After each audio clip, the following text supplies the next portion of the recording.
Nicola Sturgeon has accused Alex Salmond of spreading a dangerous conspiracy theory after her government censored his testimony accusing her of lying to the Scottish Parliament. The First Minister said her former political mentor now preferred spreading allegations without subjecting them to scrutiny after he yesterday pulled out of an appearance before an inquiry. Mr. Sturgeon said maybe he found creating an alternative reality where she, the SNP, the Crown Office, the police and the women who accused him of sexual assault were all part of some wild conspiracy easier to accept than the idea his own behaviour was the root of the problem.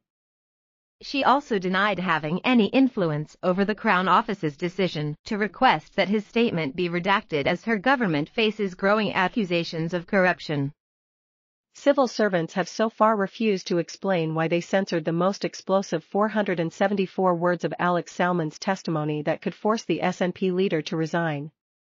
Politicians said the separation of power between prosecutors, the civil service and the SNP had become indistinguishable and Scotland's public institutions were allowing themselves to be used for political purposes.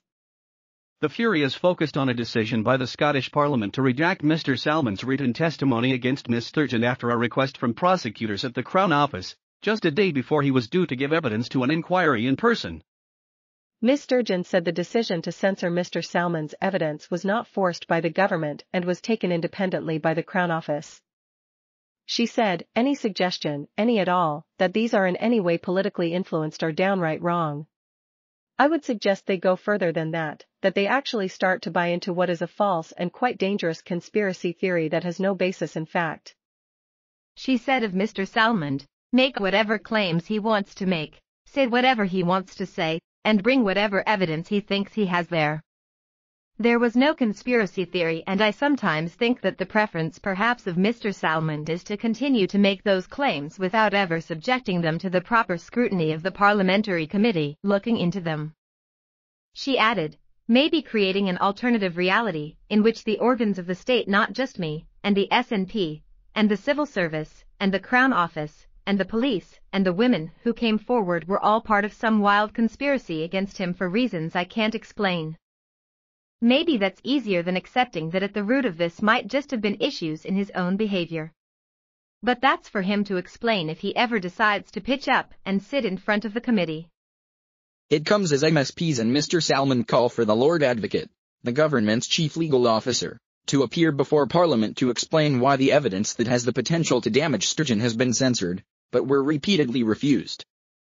Parliament chose to censor the most explosive 474 words of Salmond's testimony, which accused the First Minister of lying to Parliament about her knowledge of an investigation into sexual assault allegations against Mr. Salmond. If she is proven to have lied, she could be forced to resign, yet the censors left thousands of words of Mr. Salmond's testimony that do not implicate Ms. Sturgeon untouched. The warning raises the prospect Mr. Salmond could be prosecuted for contempt of court if he discusses the allegations at the Holyrood inquiry, and he last night pulled out of appearing because he says the curbs on his evidence would make it impossible for him to address MSPs. Crown Office prosecutors claim the redacted testimony risks enabling readers to piece together the identity of his sexual assault accusers, but the Scottish High Court previously ruled it does not risk jigsaw identification and the document has been public for 2 weeks. Tory MSP Miles Briggs slammed the SNP as a cesspit of vipers not fit for government, while party leader Douglas Ross said, the stench of a cover-up is overwhelming. The SNP government and the Crown Office are shutting down scrutiny.